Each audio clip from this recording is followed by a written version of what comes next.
What up, guys? Your boy Quake back with a brand new episode of the Diverse Mentality Podcast, number 275. Of course, powered by Golden Eagle Energy Drink. Get yourself a 24-pack, man. They're supporting us for all of Season 4. Go to drinkgoldeneagle.com/DMP. Get yourself a 24-pack, man. Support them because they support us, and it will mean the world to me. Now, let's get into everything Diddy, pretty much. This damn whole podcast is going to be Diddy, Puffy, Diddler. Did he do it? Did he not? I don't know. Any other joke that relates to Diddy's name, because they've come up with so many things online right now. At this point, it's just no Puffy juice, Diddler. Did he do it? Did he not? I don't. Yeah, it's wild, man. This whole Diddy thing has reached levels that I'm not really surprised, but it's out there, man. And I actually watched the Jimmy Kimmel interview he was on 4 months ago. So this is like right before everything popped off. And Jimmy Kimmel said, hey, I was on the internet. I saw something about one of your former bodyguards, which is Gene Deal, who speaks a lot on Diddy. And he said something about like, hey, you were out with J-Lo and Jay-Z was making a move or something and you threatened to kill him and beat him up and stuff. And then Diddy, you could see in the interview, got like really uncomfortable. So I think around that time, Diddy knew like the doors were closing in on him. That's why he had the whole rebranding of the, Brother Love and, the Love album, and all I want to do is give love and stuff like that. Because, yeah, man, I'm sure he knew it with Cassie threatening to get all the information out there and, expose him. That he knew that had he not settled the Cassie, then probably none of this would have happened. That's the crazy thing. So Cassie really set things off and let all this kind of get out there. And that's where we're at with the situation now. Now it's full-blown Homeland Security investigations are looking into everything. They've confiscated a bunch of CDs, hard drive, whatever. And they're going to see, they're going to see what they find. So Diddy, what more can I say, man? These past couple of months relating to Diddy has been some of the most hectic months for him, period. It started with Cassie's lawsuit, and then he settled that within 24 hours. And ever since then, the floodgates opened with a bunch of women and even men accusing him of sexual assault, human trafficking, and stuff relating to that. And even, gypping people out of their work and not paying them. And yeah, it's gotten crazy. So I'm going to break down a lot of what just happened. His house got raided in both locations in Miami and Los Angeles. And I'm going to break down why that happened. And then let's go over kind of what I think is the reason this all started and the main catalyst for these raids. So HSI did the investigation. That is Homeland Security Investigations. They're the ones that handle at a federal level human trafficking, sex trafficking. That's their main thing that they handle. So they decided to get basically a warrant to be able to raid Diddy's homes. And they released a statement talking about this a little bit, just to explain kind of what they're doing and why and how it happened. And this is what they said. New York executed law enforcement actions in part of ongoing investigations, and they worked with HSI Miami and HSI Los Angeles to get these things, get the warrants to be able to get both of the houses. So it started in New York. All these lawsuits, these sexual lawsuits, are based in New York courts. So New York had the right to be like, hey, we're going to use all of our power and all the law enforcement that we can use in America and get these search warrants for Diddy's homes. And Diddy has two homes, Miami and Los Angeles. Apparently he stays more at the Miami one, and they raid them at the same time. They have to do that because if they don't do them at the same time, one house could be cleared of evidence because, hey, you know what? My house is getting raided in Los Angeles. Oh, let me call somebody and clear any evidence I have in Miami. So they have to do it at the same time so that nobody can clear any evidence or throw away any evidence or destroy any evidence. They do it at random times, and that's the best time to do it because it's when you least expect it. Now, the lawsuits that happen against Diddy are civil lawsuits. These aren't criminal at all, but it gives authorities guidelines on, what's going on. If there's smoke, there's fire. That's basically how the authorities are looking at this. Hey, this guy's getting back-to-back-to-back lawsuits of sexual assault and human trafficking. What is going on here? The feds are going to look at that online, all these lawsuits happening in New York. What is going on? And with those lawsuits, like I said, it gives them guidelines on the alleged conduct that happened. And if there is an investigation started, that can serve as a source and could lead to stuff like raids to confiscate things like hard drives, computers, Ring cameras, a bunch of things. And that's what they have to write when they get these search warrants. They have to kind of write down a list, hey, what are we going in there to look for? And that's usually where people store stuff when it comes to footage and things that, relate to sex trafficking. Now, the crazy thing about this is in order for Homeland Security investigations to get a search warrant, they literally have to go to a judge and convince them that they have enough probable cause, aka evidence or people saying that, hey, there is something here. There's something going on with this guy, this location. There's something that we have to look at. So they had to go to a judge in New York, convince that judge that, hey, we have to get this warrant because there's something going on here. And the judge, based on whatever was presented to that judge, said, yes, go in there because this is clear as day. Something's going on there. Now I'm going to talk about what I think really convinced the judge. There are two things. So on March 4th, earlier this month, producer Lil Rod sued Diddy and claimed that he didn't get paid properly for the work that he did on Diddy's latest album, the Love album, between the years of 2022 and 2023, which was just last year. So these are recent allegations. So that's the first thing. He didn't get paid, right? But the other things is what really got the feds' attention. Now, the reason why I'm mainly focused on the Lil Rod lawsuit is because Lil Rod actually uploaded photos, footage, and evidence about it, clear as day evidence of what Diddy was doing. He is posting photos of like him at parties that Diddy was with minors, alleged minors that Lil Rod said. He also said that, he was forced to drug people in their drinks. That's what Diddy forced him to do. Claims that Diddy was shot someone in a bathroom, and he actually has photos of that, of blood all over the ground in the bathroom at Diddy's house. He also claims that, Diddy was hiring prostitutes and, sex workers to do all kinds of crazy things. But if that's not crazy enough, this is the thing that kind of went over a lot of people's heads when it comes to this Lil Rod lawsuit. And what went over their heads is that Diddy was apparently, according to Lil Rod, having a bunch of footage of celebrities to blackmail them. So he would have these parties, he would record these celebrities doing bad things, just like the Jeffrey Epstein situation, where people are claiming that Jeffrey Epstein, had a bunch of footage of blackmail for celebrities. That's the same thing that's being accused of Diddy.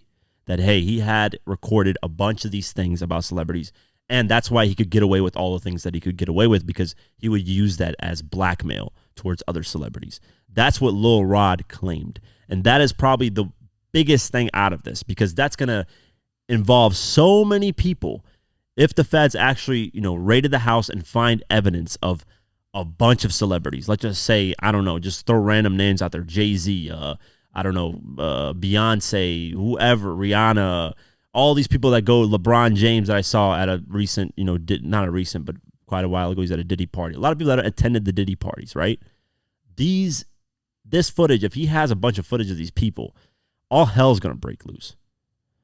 So that's the main thing that I think caught the feds' attention, that were like, okay, there's something here, because if this is what Lil Rod is saying in these lawsuits, we got to see if this is actually something. Another thing that probably convinced the judge to grant the warrant is this. Rolling Stone released an article about this raids, and this is what Rolling Stone says. A source tells Rolling Stone 4 Jane Does and 1 Jane Doe already sat for interviews with the Southern District of New York investigators for a probe related to alleged sex trafficking, domestic violence, and racketeering. More interviews are scheduled, the source said. So they already got one person interviewed, are getting 4 other people interviewed as well about this, the victims. Jane Does are the obviously anonymous names of the victims. So if they're interviewing people, trying to get evidence that corroborates what those people are saying, it's over at this point. What happened to Keefe D? What was it? Early August, house got raided. Okay? People are like, that's crazy. What happened end of September? Literally a month and like 2-3 weeks later, he gets arrested. So that's very possible here with Diddy. It's not going to be for what a lot of people would want, which people have assumed that Diddy, put out the hit on Tupac. And I'm actually doing a documentary on it called The Diddy, the $1 million hit. I go over the whole Tupac thing and, kind of seeing if there is any truth to that. But that's going to come out on my channel a little bit later. That's a shameless plug there. But, there's people want Diddy to go down for that Tupac thing. But regardless, if he goes down for this, people are going to be happy. And hopefully the victims actually get justice. There were reports that Diddy's plane was scheduled to fly out his private jet. So this is what TMZ reported. Diddy's homes were raided in the U.S. to kick off the week, but the guy's own private jet is miles away in a completely different nation, although it's unclear if he's on board himself. So they didn't know at the time. TMZ has tracked Diddy's personal Love Air LLC jet, the well-known Black Gulfstream 5 that Diddy has flaunted and flown for years now. It looks like the aircraft is currently on ground in Anguilla, which is down in the Caribbean. So they were assuming that Diddy was escaping, but it turns out that they caught his plane at the Miami airport or his private jet there, and they took him to customs, Miami Airport Customs. We're told this shows Diddy pacing around the customs office there at the airport, and as you can see, he's not being detained, and he currently doesn't seem to be in custody here. Instead, Diddy's just walking around all by his lonesome. So they saw him around customs, just walking around, probably wondering what the hell's going on, because it's all over the news. His kids were even arrested, not arrested, but put in handcuffs because they were raiding. I think that's normal protocol. When a house gets raided, everybody gets put in handcuffs for the moment. Doesn't mean that they're actually arrested, just for safety protocols. So they were, put in handcuffs. Everybody that was there was put in handcuffs. And it's looking bad, man. The Lil Rod, once I saw the Lil Rod lawsuit, it was over. At that point, I knew, hey, this is literally just time's ticking. Once the feds get everything gathered up, they only raid you if they know they got a 95% conviction rate. If they know that they can get you, because they're not going to waste all this time and resources for nothing. Now, here's the thing that I want to go back and look on, right, that I find interesting. Had Diddy settled the Cassie lawsuit, because Cassie set this whole thing off.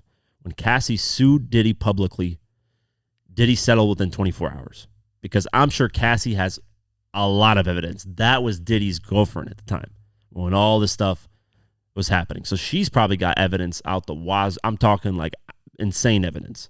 I'm just assuming, but I bet she does.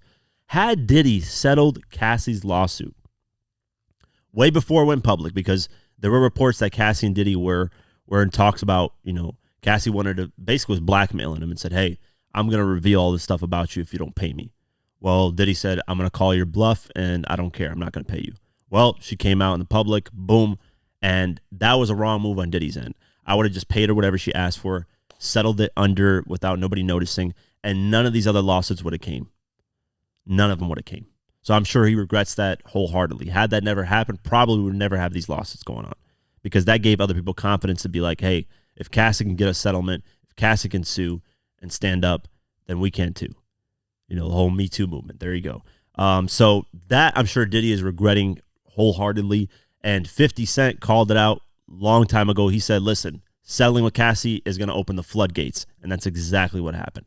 So there's a lot that's going to be going on here, and there's going to be a lot that's going to come down the line.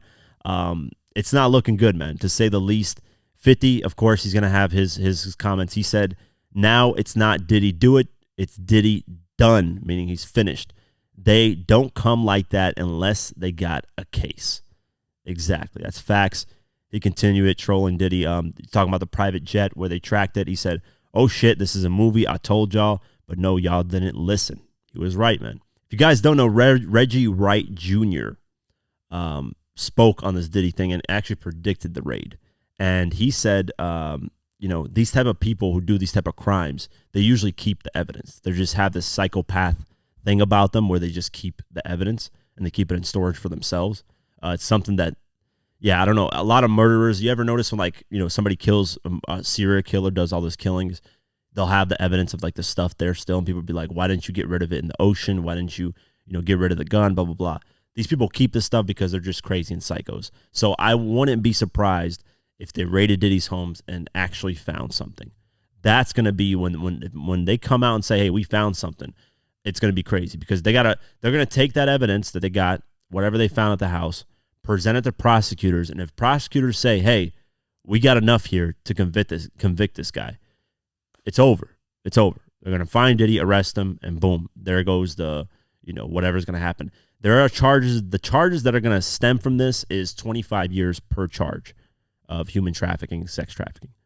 It goes to 25 years. So if they stack that up, he's never getting out. He's getting life in prison, pretty much. He's like 50-something years old, so it's over at this point.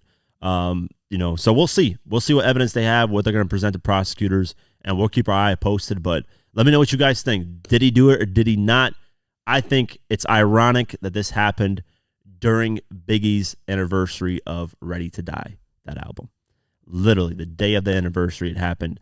I think that's some type of karma in some way or another, man, because Diddy actually caused a lot of these things that spiraled into the death of a lot of artists, a lot of people. It's unfortunate that a lot of people have to suffer through the hands of him, but this is karma, man. Karma comes to you, whether it comes a day later, a year later, 30 years later, whatever the time frame, it's eventually going to come, man. So, we'll keep our eyes open and see what happens. But let me know what you guys think. After raiding Diddy's house, they arrested he had an alleged drug mule, which was mentioned in Lil Rod's lawsuit. So, like I said, they're going off of Lil Rod's lawsuit the most because that's the most recent one. No disrespect to everybody else's lawsuit. Like, I'm not dismissing what those other people had in their lawsuit and saying that they're lying, but a lot of those lawsuits pertain to a very long time ago. 2003, 1998, these things that were over 10 years old. Even Cassie's started, I'm sure, probably in 2000 when he was dating her. What was that, 2006, 2007? So I'm pretty sure it started there, maybe ended in whenever the relationship ended, I think 2015. So even that's a little while ago. It's not that long ago, but it's a little while ago. This Lil Rod one was 2022 and 2023, so literally last year. So there's nothing that was a really long time ago, So I think when Lil Rod really had the courage to be like, hey, I'm going to do the lawsuit and I'm going to put Diddy's name in this. I'm going to put a bunch of evidence. I'm going to name a bunch of people. That really got Homeland Security to look into things. And this is further proof of it because Lil Rod mentioned this guy in his lawsuit. So they ended up arresting this guy and found drugs on him when they arrested him. So let's go over the article.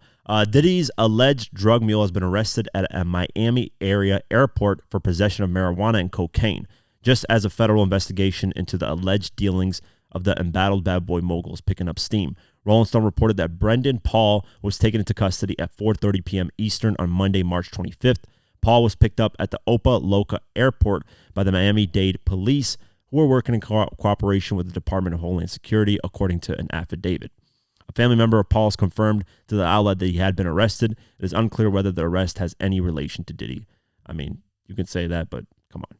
Paul was named as a mule in the lawsuit filed by producer Lil Rod against Diddy last month. The producer alleged that Paul had the role of acquiring and distributing drugs and guns for Diddy. A few hours after Paul's arrest, Diddy was stopped by federal authorities at an airport in Miami, not long after Homeland Security raided two of his homes across the United States.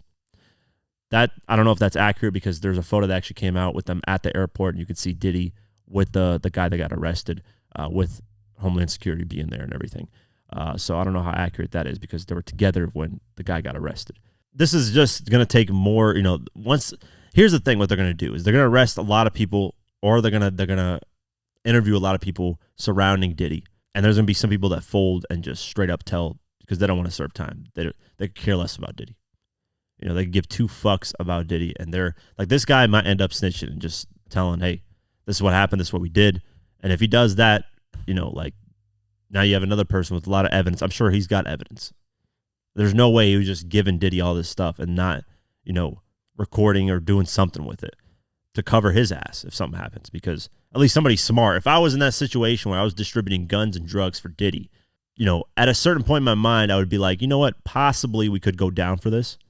Why not save some evidence and then save my ass if something goes bad? Because they're going to want Diddy. They're going to want the billionaire, not me. That's the head of the snake that they're going to want. So I wouldn't be surprised if he had some type of evidence, or if he accidentally recorded some type of evidence to present to law enforcement and then have them deal with it. So they're gonna go all surrounding people around Diddy. They're gonna get them to fold in one way or another, and then they're gonna go for the head of the snake and get Diddy locked up. And I'm telling you right now, if he gets arrested, and then when the trial happens, it's gonna be one of the biggest trials, period. You're talking about Diddy, but here's the thing. Who is the guy? One of Diddy's former artists. He said that Diddy's not strong enough to deal with this. He'll commit suicide. That's what he said. He said, hey, Diddy's just mentally, from what I've known from Diddy, Diddy's not mentally strong enough to deal with all this. And he'll just commit suicide. He won't even go through the whole process. So, I don't know. He said he's not built like Suge Knight. He's not built like Keefy D or any of these people. He's just going to commit suicide and call it a wrap. So if he's saying that, and if it actually happens, then, we'll never get a trial. We'll never get actual like conviction. But I don't know. This thing could turn so many different ways. I'm just saying, if it goes to trial, it's going to be one of the most viewed things ever. Like the Young Thug, YSL Rico is huge. It's cool. There's a lot of twists on there. I don't mean it's cool as in like, oh my God, it's enjoy. Like it's just people, it's entertaining for people. Just like the O.J. Simpson thing. The O.J. Simpson trial was one of the biggest, but this Diddy thing is probably going to be one of the bigger ones because Diddy's known by a lot of people. And he's a billionaire. He's a public figure billionaire. That's a whole different level. So, had the Jeffrey Epstein thing actually happened, like had an actual trial dealing with that, it'd probably been one of the biggest things too, but you know how that ended. So, yeah, we'll keep our eye on this. And continuing on with another drug mule is Young Miami. So Young Miami is someone who, quote unquote, was dating Diddy, and she would brag about it often on social media and say, you bitches broke. I got Diddy, a billionaire. You fuck with me, all that, So she's getting caught up in all this stuff, and people are roasting the shit out of her on social media, and she's just trying to brush it off, pretend like she doesn't notice anything going on, but she's going to probably get screwed in one way or another too. So Young Miami has been added to the amended complaint in the sexual lawsuit filed against Diddy by Rodney Lil Rod Jones, with claims she was a drug mule of sorts for the Bad Boys mogul. According to court documents obtained by Hip Hop DX, the City Girls rapper allegedly produced pink cocaine, which is a mix of ecstasy and cocaine, for the New York City natives' parties. He further claims that the rapper, real name Kashrusha Brown, and 50 Cent's baby mama, Daphne Joy, were among the many women Diddy had on his payroll as sex workers. I'm going to talk about the 50 thing a little bit later, so we'll leave that for a little bit later because that's interesting in itself. But this is what the thing says. Plaintiff and Combs Rico Enterprise were rehearsing for something in a water festival in Virginia. The court filings read, Plaintiff Jones personally witnessed Mr. Combs do a few lines of coke in his dressing room.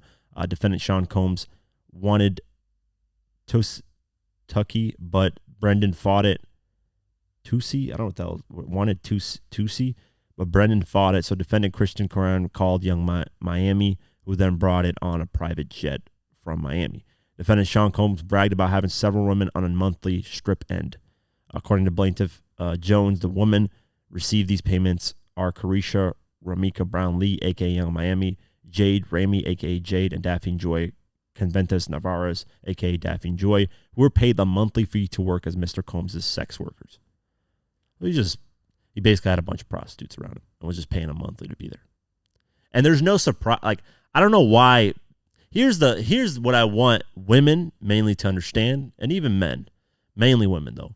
When you see a lot of these women with this lavish lifestyles, they are basically high-end sex workers, prostitutes.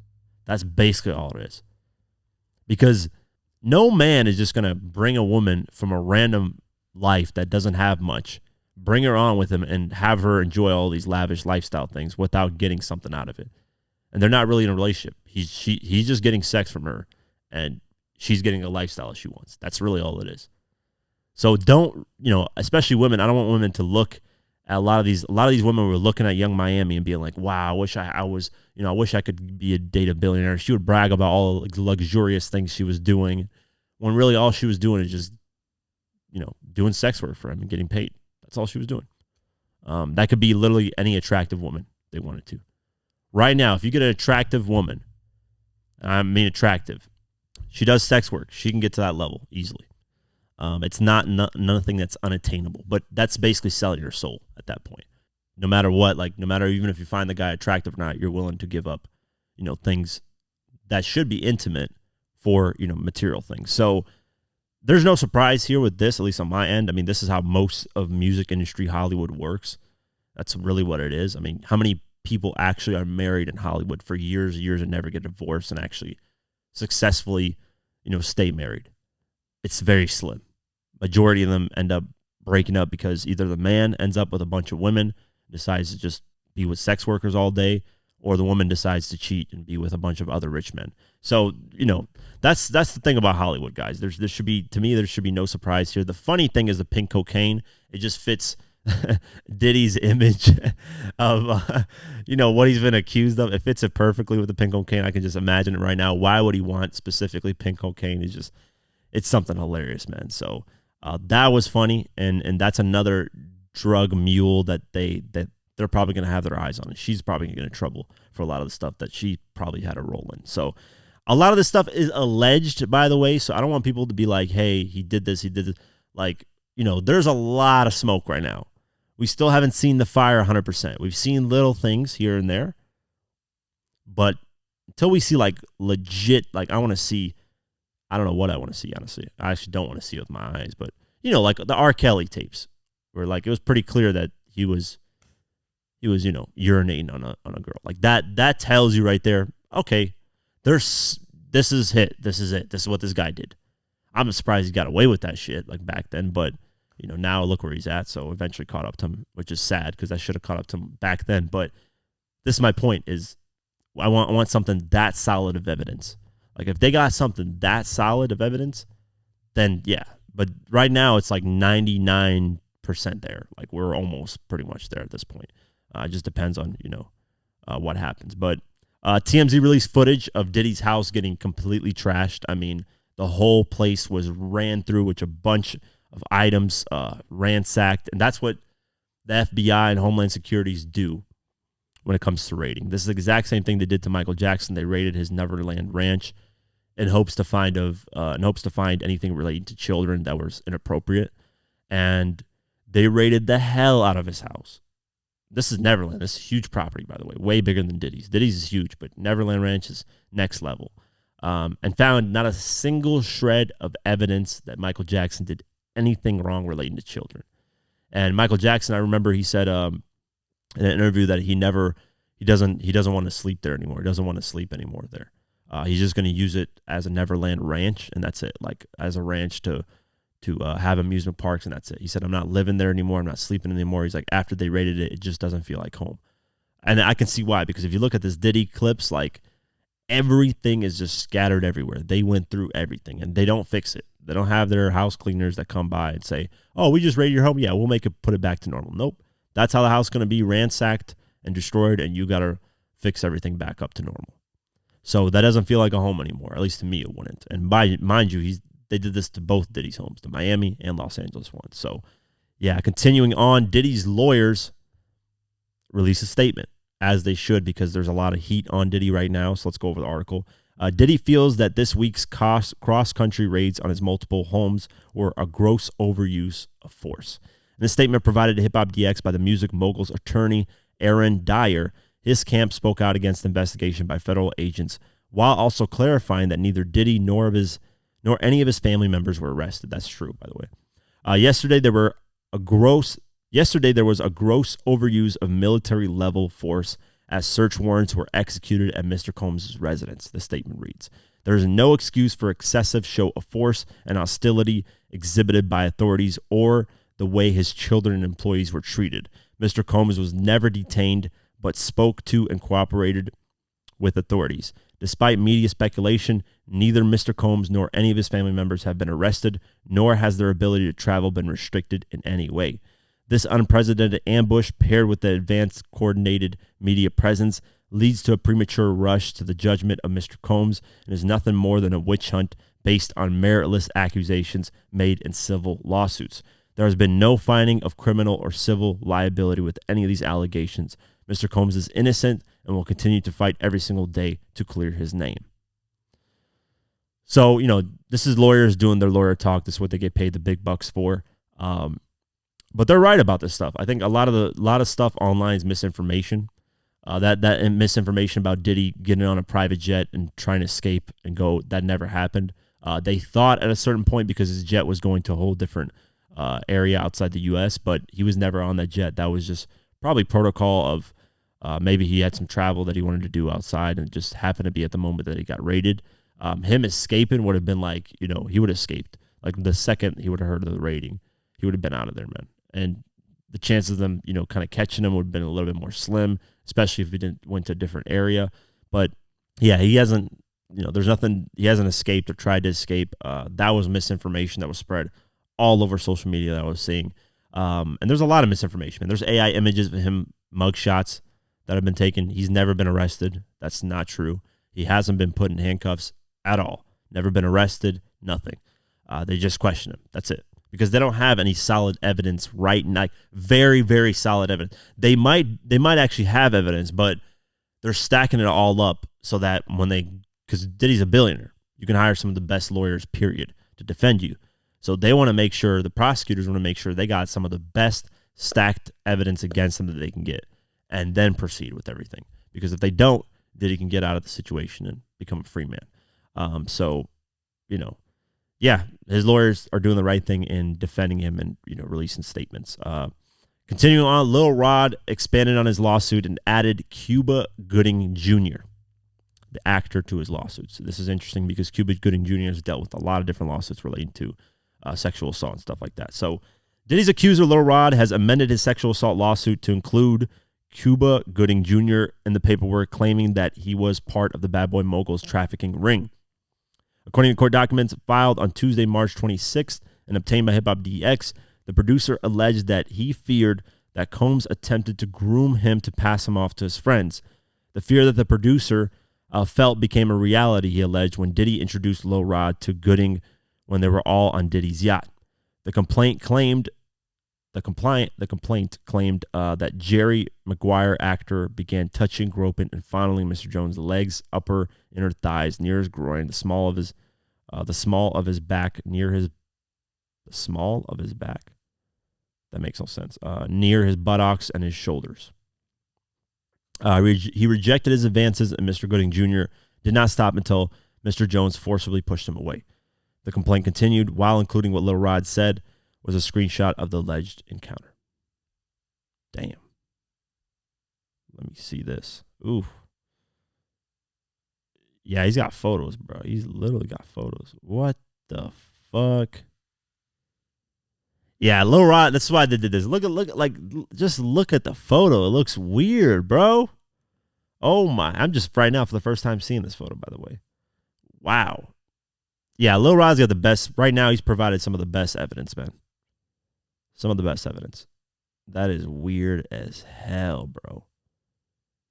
What the man? He tripping, dog.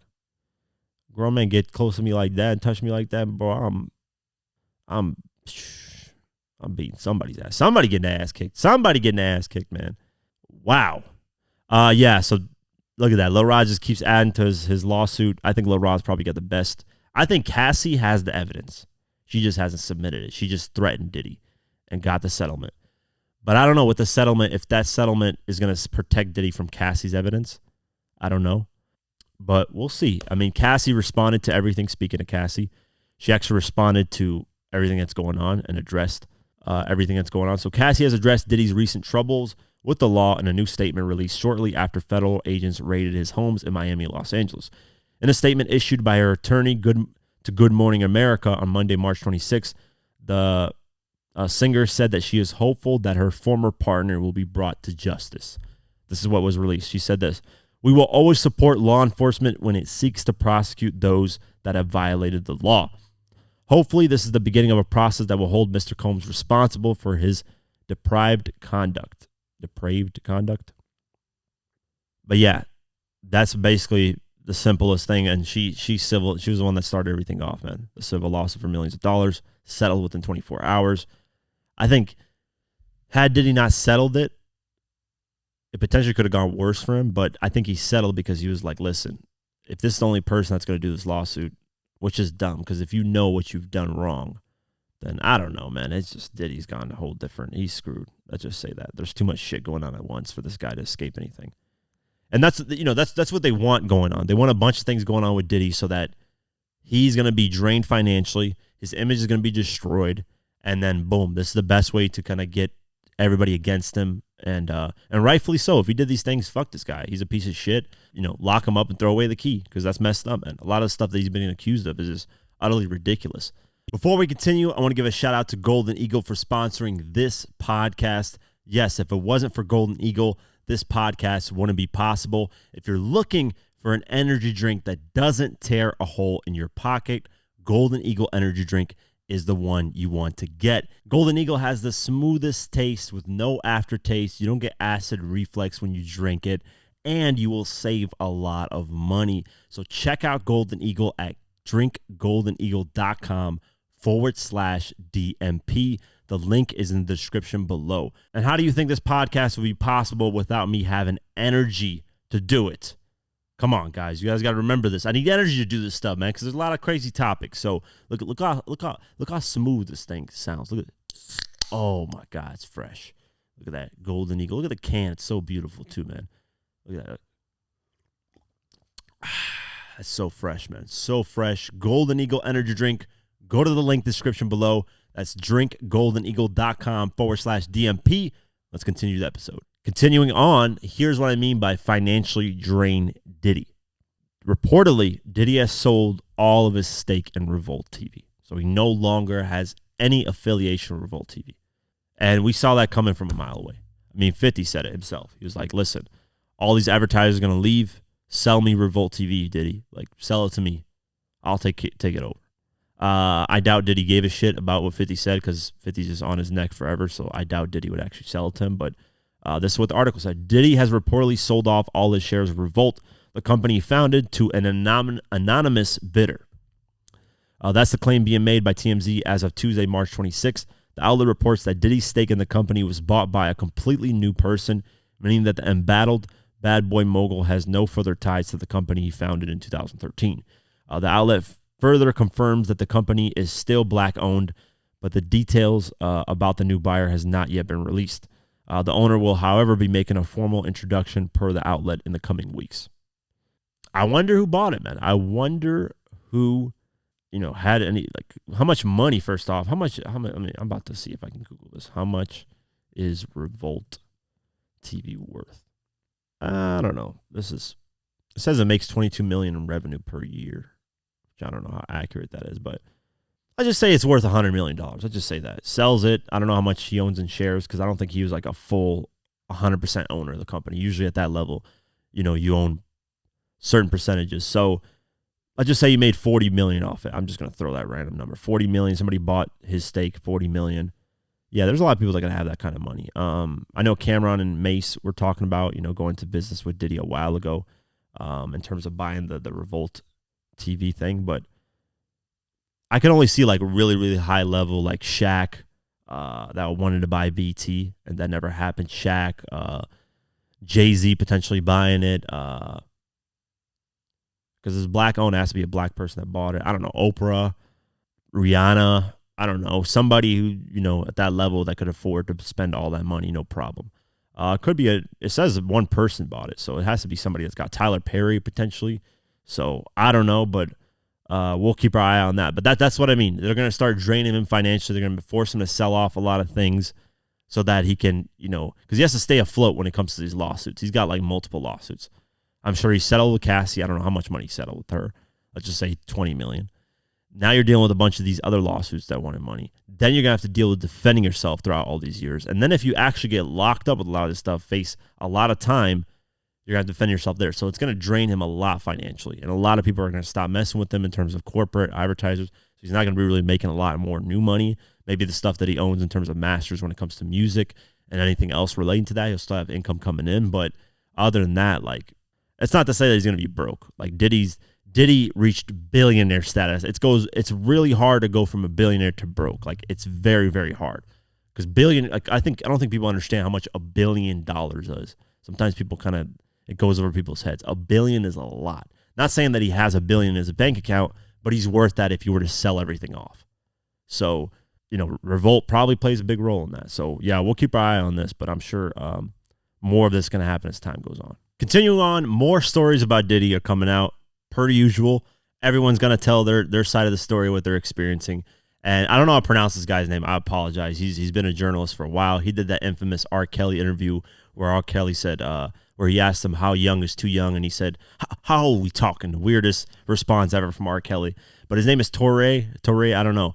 I apologize. But he said Toure has added his voice to the ongoing Diddy drama, claiming that the Bad Boy founder once made sexual advances towards one of his male relatives who was interning for him. The cultural critic was a guest on Joey Reid's MSNBC show, The Reid Out on Tuesday, March 26th, when he made the startling allegation. So let's play the clip for you guys. I was personally disturbed many years ago. Okay, I know this man well enough to call him and say, hey, I need a favor. Yeah. And this might have been 10, 12 years ago that I called him and say, hey, I have a family member who I want you to hire them as an intern. Yeah. And I have never talked about this publicly. And he said yes. And they were flying around, one of the interns, Atlanta, Miami, whatever, on the jet, in the house, whatever. And then the internship stopped abruptly, like 3 or 4 months into it. Yeah. And I spoke to my family member, like, well, what happened? And they wouldn't say. Yeah. And I'm like, why did it end? He wouldn't say.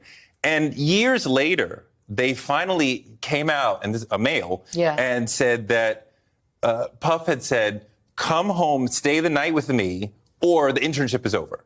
And they said, absolutely not. He said, absolutely not. And the internship ended. But from there, I was like, this is how it goes. Okay. Yeah. That's wild, man. And it's not surprising.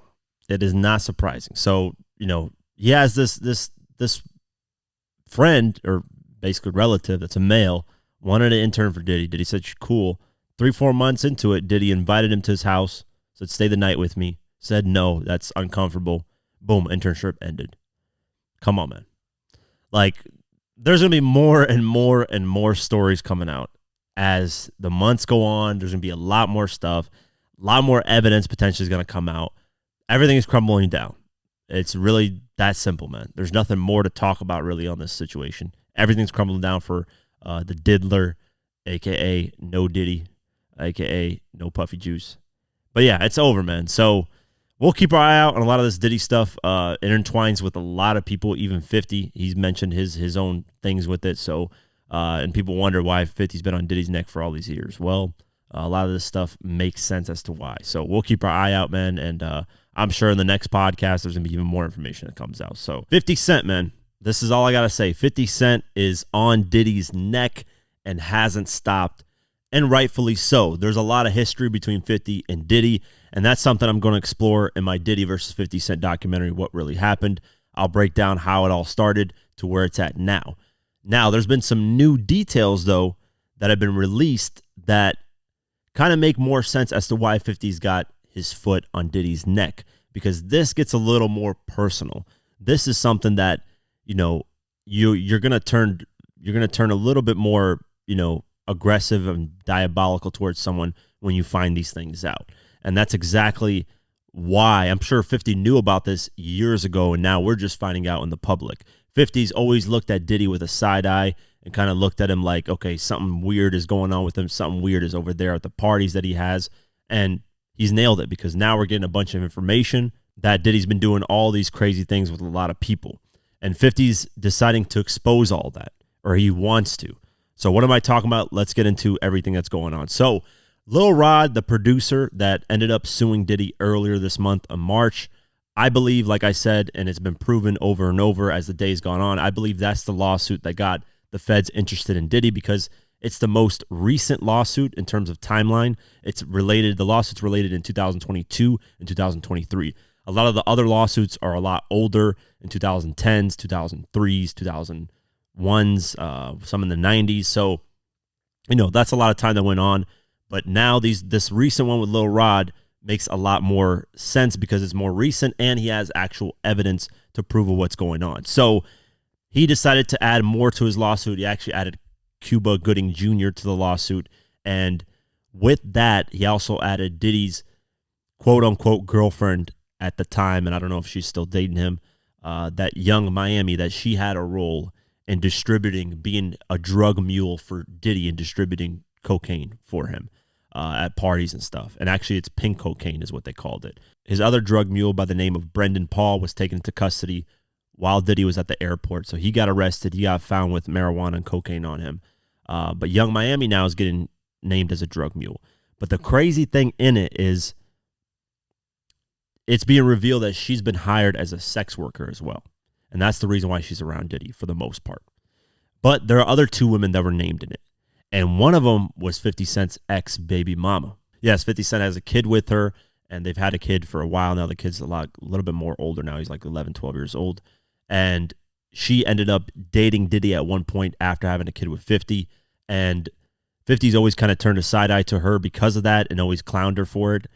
There's even social media posts where she's like, leave me alone, stop clowning me for being with Diddy. But there's a reason why 50 was doing that. Usually, if 50 attacks you, there's something behind it. So in the lawsuit, this is what it says. According to Plaintiff Jones, defendant Sean Combs bragged about having several women on a monthly stipend. According to Plaintiff Jones, the women who received these payments are Carisha Romika Brownlee, a.k.a. Young Miami, Jade Ramey, a.k.a. Jade, and Daphne Joy Carventes Narvaez, a.k.a. Daphne Joy. Daphne Joy is the female that had a child with 50, is the ex-baby mama. They were paid monthly to work as Mr. Combs' sex workers. Based on the information and belief, they received payment via wire transfer from Robin Greenhill. It is unclear if they were provided the appropriate United States federal tax documents for these payments or if they are independently declare these payments on their taxes.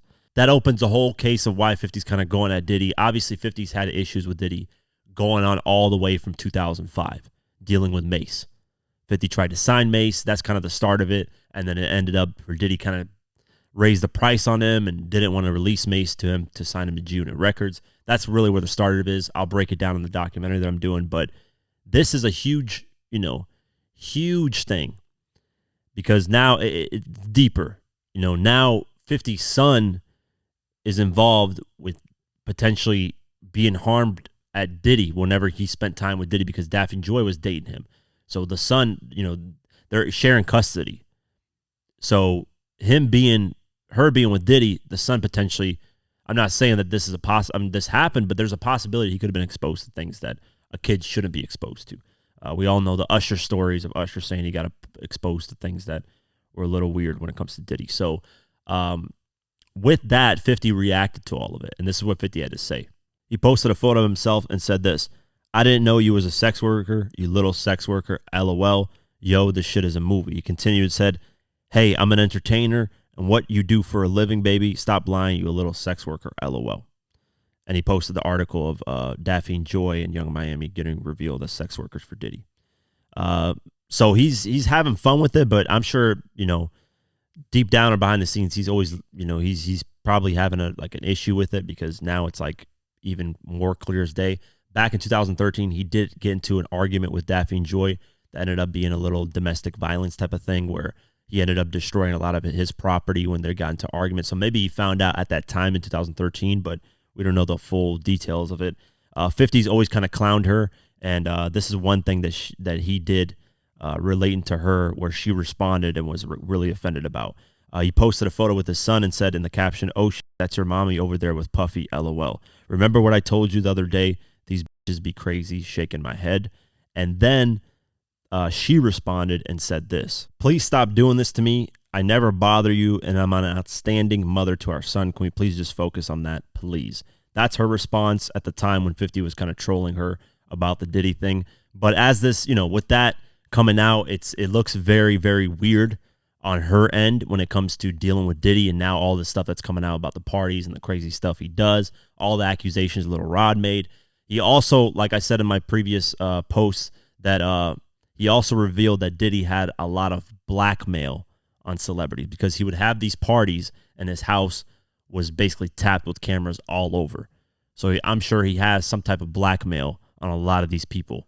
And 50, well, being 50, he decided to say that, hey, I want my hands on this blackmail stuff. So he posted a quote from Fox News where it says, "Mr. Combs had hidden cameras in every room of his home, has recordings of several celebrities, artists, music label execs, and athletes engaging in illegal activity.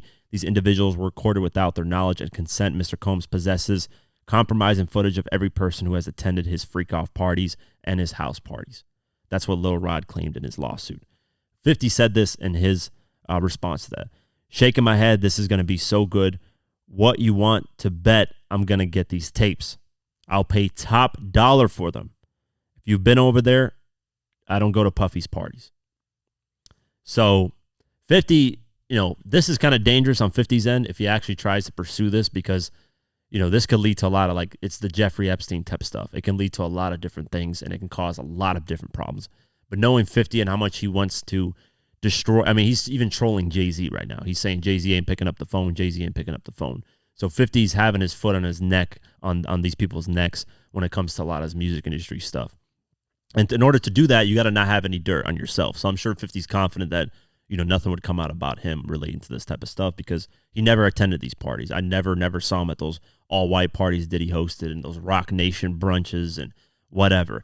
But yeah, this is interesting in itself, man. I think a lot of it's going to spiral into different things, and 50's definitely going to do his documentary about everything that's going on with the sexual assault lawsuits with Diddy. So that's going to be interesting, and 50 has every right to be upset because of all these things, man.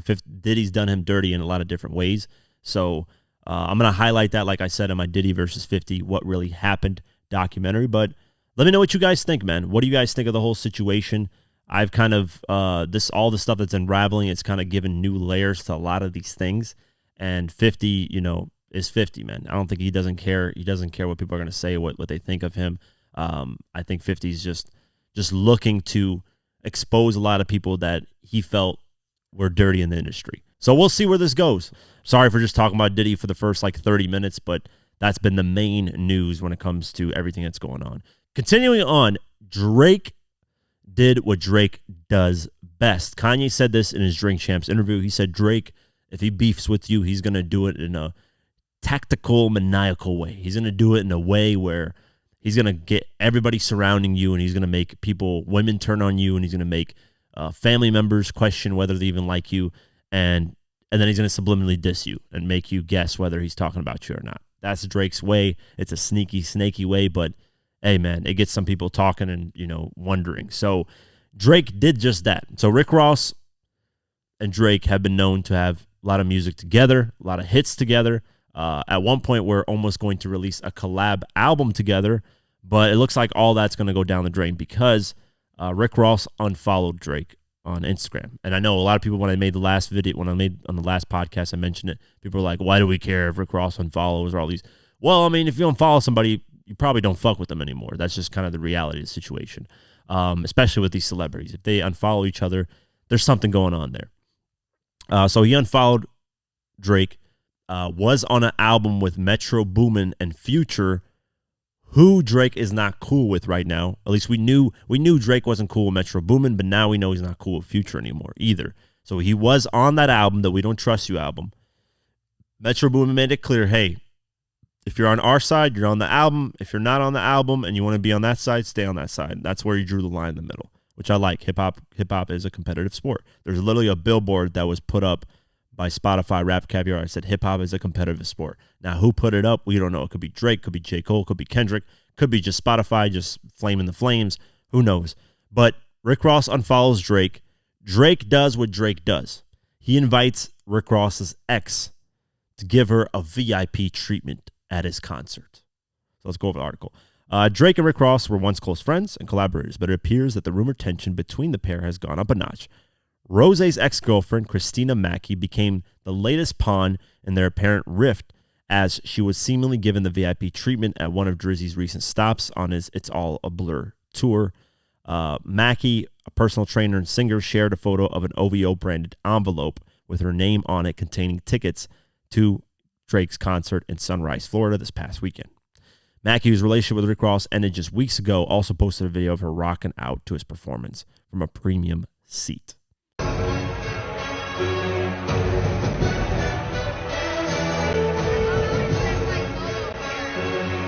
Yeah, man. It's unclear if the tickets came from Drake himself, but it's possible it was a calculated move considering Ross had unfollowed Drizzy on Instagram just a few days earlier.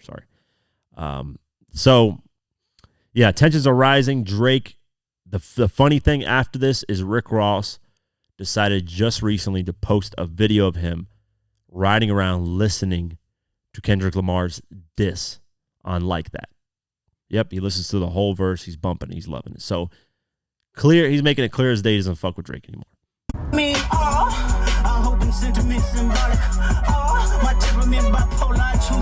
And this is funny. This is the funny thing about William Roberts, a.k.a. Rose. Let me go over some statistics for you guys, because this is what I find hilarious about this.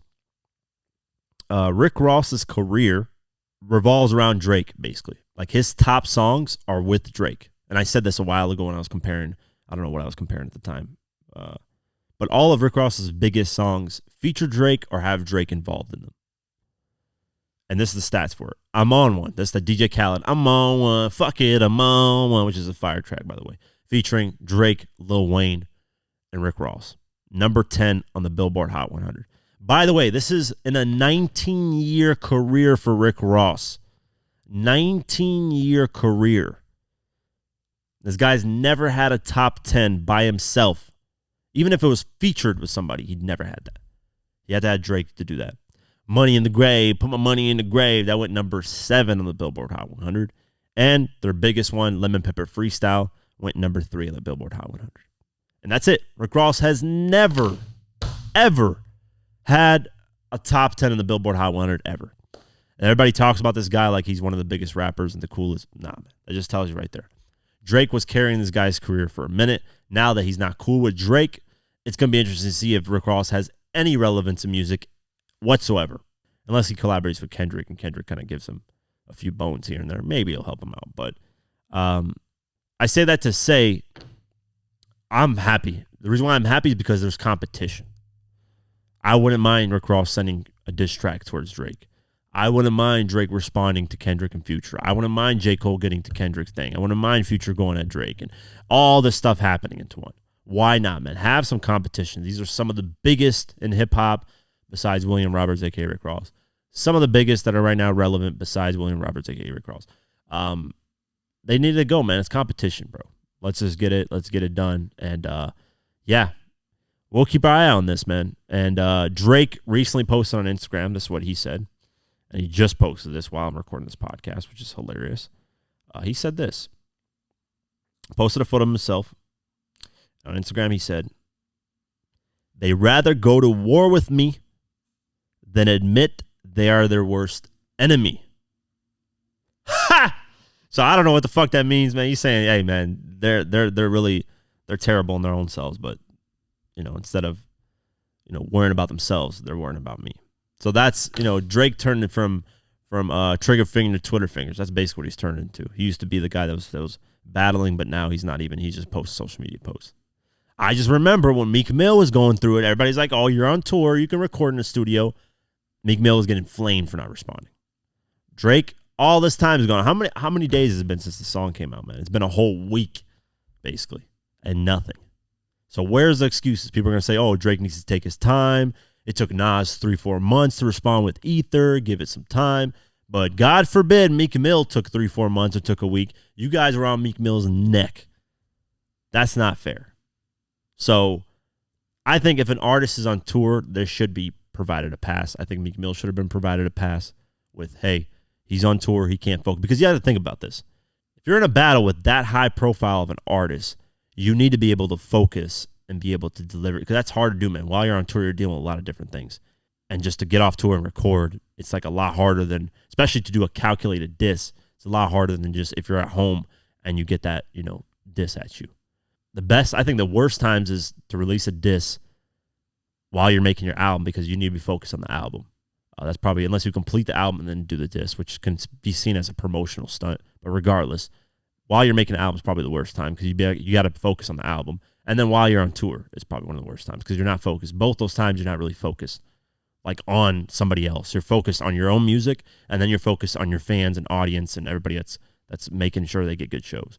So Drake's in a weird position. I don't know what he's going to say, do. I think J. Cole is working on his album and he's on tour, so I don't know how he's going to balance those two, if he's ever going to respond or if he's going to do little subliminals. All I know is Kendrick went as direct as possible. He didn't say names, but it's very clear. It's about as clear as it can be. So the ball's in their court, and it's interesting regardless. I'm going to keep my eye on all this stuff, man. I can't wait. So hopefully I wake up one morning and there's fucking diss tracks from 5 different artists. I would love that. That's what I want to go back to that essence. Get to the competitive sport, guys. Stop Kumbaya, SpongeBob SquarePants by the fire. Ridiculous. Continuing on, Russell Simmons. This is hilarious because Russell Simmons actually has his own sexual assault lawsuits and whatever the hell going on with him. He's been served court documents, lawsuits, all the way where the hell he lives. I don't know where the hell he's at right now, but it's hilarious because he's like, how the hell did people get here? So this is what the article says. Russell Simmons has been blindsided by a service of process in 2 different lawsuits, with a process server tracking him down in Indonesia to serve him in both a defamation suit and a sexual assault lawsuit. According to court documents obtained by Hip Hop DX, Simmons was originally served on March 5th, but the affidavits of service were filed on Friday, March 22nd. In both cases, Daniel Ayub served Simmons at the Gadas Bali Health and Wellness Spa, and the embattled mogul was none too pleased about the turn of events. Ah, shit, fuck, Simmons said. That's hilarious. Ayub went on to say Simmons then got on the phone with someone who appeared to be his attorney. South African guy just handed me an envelope, and he's with the big black guy, he said on the phone. Should I open the doc now or wait till later? How did these people get in here? He said. Ayub confirmed that he'd served Simmons from the state of New York, referring to the defamation suit, which was filed in New York Supreme Court by Drew Dixon. Dixon, a former Def Jam employee, had previously accused Simmons of sexual assault in the On the Record documentary in 2020. Her current suit stems from the comments Simmons made on In Depth with Graham Deezer podcast in December 2023. Comments where he allegedly, according to Dixon's suit, continued a concerted and malicious campaign to discredit Ms. Dixon and to so damage her reputation that Ms. Dixon's factual reporting of what he did to her would not be credited. Check out the paperwork. Yeah, there's a paperwork here. Lots of different stuff. Ayub also served Russell Simmons in the pending sexual lawsuit filed in federal court by Jane Doe, who was a former employee at his label, who first filed the suit in February.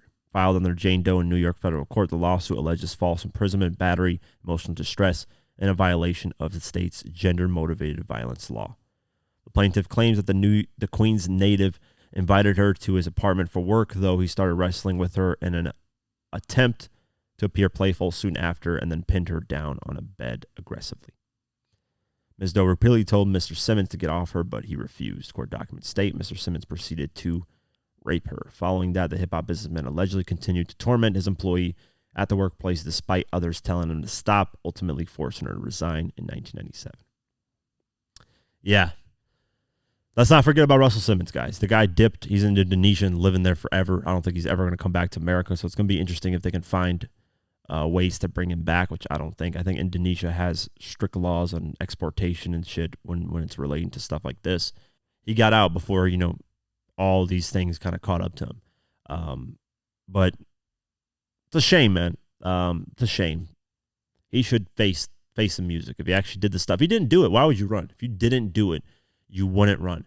If I got accused of this stuff, and I know wholeheartedly I've never done anything like this, I would stay and defend my name just for my legacy. Like, just for my legacy, to tell the whole world, hey, you guys judged me prematurely. You guys got it wrong.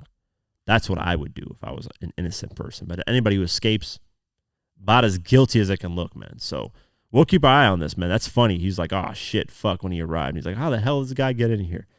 Hilarious, man. So we'll keep our eye out. Takeoff, man. This is sad. This is, sad news in terms of the lawsuit that's going on. Takeoff's November 2022 murder was a traumatic event for his friends and family, and more than 18 months later, people are still battling court over who is responsible. The late rapper's mother, Tatina Davenport, filed a $1 million lawsuit against the owners of the venue where he was killed back in June of last year, but now the owners are pushing back. According to Radar Online, the owners of the Houston, Texas establishment 810 Billiards and Bowling have asked the lawsuit to be dismissed. Back in January, another one of the defendants, Midway Companies LLC, blamed Takeoff in part for the tragedy. In the court filing, they put responsibility for the shooter partially on descendant Chris Nick Kari, that's Takeoff, filing to exercise ordinary care for his own safety. Now that 810 Billiards owners have followed suit, they said in the filing, there is a reasonable probability that the occurrence in question, as well as the damages complained of, were proximately caused in whole or in part by unknown criminals who participated in unlawful gambling and or the illegal possession of firearms.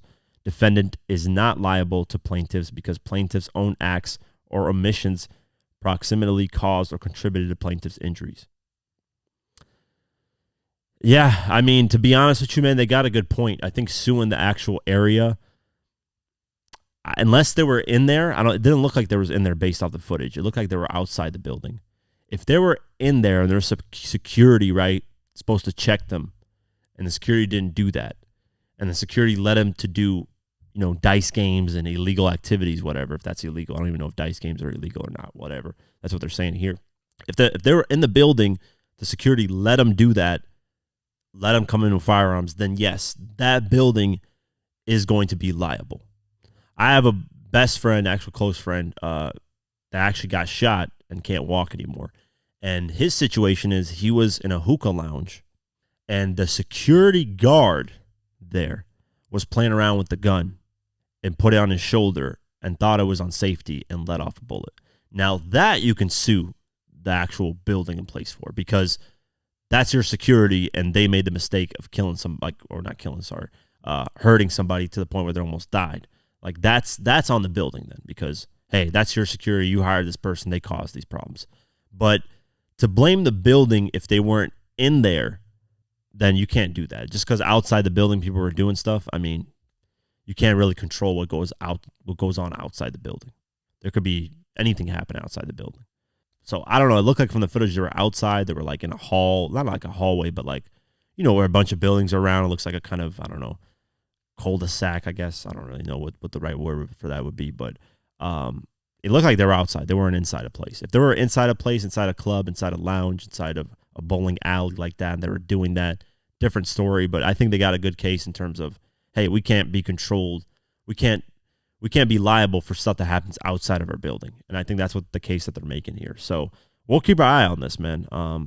But it's not looking good. I think they got a good point in that, if that's the situation. Continuing on, Joyner Lucas was out promoting his album, and while out, he stopped by the Breakfast Club, and he said something about Eminem, which was very interesting. So I'm gonna play the clip first, and then we'll talk about what he said after. And I always wonder, like, when you've had people do you dirty in those type of situations, has it made it challenging to form like deep connections with people, being that everybody might have their own hidden agendas? Yeah, 100%. Damn. It started making me like realize like why niggas like Marshall move a certain way. You feel me? Because like with that niggas, like getting on the phone with him is like you could probably hop on the phone with Barack quicker than you could hop on the phone with Marshall. That nigga's calling you from a line where his manager's assistant is calling you from a 1-800 number, and then it's just like elevator music, and it's like, please hold, Marshall's coming to the phone. You can't have his number. Not that accessible. Nobody has his number. That's He's not accessible. You can't talk to him. It's like hopping on the phone with the president, right? And it's like, I always wonder, like, why this nigga move like that? I had a conversation with him on the shoot of The Lucky You. And I was in his trailer, and I'm like, yeah, man, like, anytime you want to talk or anytime you want to build and, like, whatever, just, you can hit me, you know what I'm saying? Like, we could talk and we could build on his music shit, you know what I'm saying? And he was like, yeah. And it's just like, I could tell he was really, like, real standoffish, you know what I'm saying? And I would ask Royce, like, yo, why is he like that? He's like, man, that nigga's just been through a lot of shit. You don't really, like, he's very closed off from people, right? And I'm just like, damn. And I never understood it, right? And it's just like, when I started, experiencing this shit that I was experiencing, I got it instantly. I'm like, this is why this motherfucker he don't want new friends. Like, he don't want, you feel me? And it's like, I get it 100%. And he was the biggest star in the world at one point. So imagine. He still is. Yeah. That nigga ain't got to drop a fucking album. He's still, he can't just be outside. Yeah. He's not the nigga that could just be outside like that. He can't just walk the streets of fucking New York. Like, you know what I'm saying? Like, it's a whole thing. He's a big deal, like, to this day, you know what I mean? And it's like, he moves like that for a reason, you know what I'm saying? He's not, you could probably, Jay-Z be texting niggas and shit, you know what I'm saying? Like, some niggas don't know how to handle trauma and all that shit, you know what I'm saying? But I'm starting to get into the space now where it's like, I'm starting to understand why these industry niggas move. When I came into the game, like, yo, these niggas are weird. First thing I would say, like, why the fuck these niggas are so weird? But now I see why niggas is weird. You gotta have boundaries. Yeah, 100%. That was interesting. That was something that like nobody ever says, and you know, I understand. So when I was talking with Benzino, when I did the interview with Benzino, we were kind of talking about how Eminem never really goes out, never really shows up to areas and stuff, and it never really registered in my mind at the level of fame Eminem is at, the level of success. Like the reason why it doesn't really enter our mind, even Charlemagne, he said, was one of the biggest. He still is. And it doesn't enter our mind that he still is because he doesn't tour. He doesn't really go out. So it's hard to gauge if he still is, which is a dumb kind of thing to say because you're thinking, hey, you know, this guy's the best-selling hip-hop artist, period. At one point, you know, was doing $2 million a week. You know, like at that level, only select few human beings ever experienced that, and Eminem was one of them. So it makes sense that he's so distant from everybody because he attracts way too much. If you were to go out, like Joyner's saying, I remember he did a 60 Minutes interview and they literally had to like set up barricades. You know, they did a scene where Anderson Cooper and Eminem are walking back when Anderson Cooper was on 60 Minutes, and they were walking, and I think they had a behind-the-scenes clip where there was like, it looked like they were walking in a normal like area, like just a regular, you know, neighborhood. They're walking down the sidewalk. But when the cameras behind the scenes looked out, it was a bunch of barricades blocking people because word got out so quickly Eminem is here that it's like Michael Jackson levels. You know, Michael Jackson at any point, if he ever tried to go out, that's why Michael Jackson had this like little experiment that he did. It was a funny one where they created a fake grocery store for him to let him have the experience of grocery store shopping. Like literally, he's never had that experience because he's been famous his whole life. So they created a fake, well, it wasn't a fake, it was a real grocery store, but it was shut down, and everybody in the grocery store was in on the joke that Michael Jackson was just trying to have a normal grocery store experience. So like a lot of his friends were pretending to be customers, and he would just, you know, push his cart, get some stuff, like pretend like I have a normal experience. At that level, not only do you deal with a lot of bullshit with people, but you basically alienate yourself because of how big you are. You don't get to experience things at a normal level anymore. And it's unfortunate. It does affect your psyche. You know, he's probably, like Roy said, he's been through a lot of trauma with a lot of people, doesn't trust a lot of people. So to get his number and to be access to them directly is only a select short list of people. I'm sure it's Denon Porter, Royce, 50, Dre, I don't know, his daughter, obviously. But that's it. Like family members, and outside of family members, it's probably just those 4, 5, 6 people, and that's it. He definitely doesn't want no new friends at all. I'm sure because he doesn't want to deal with any of that stuff. And at that age too, you're set in your ways and you're good.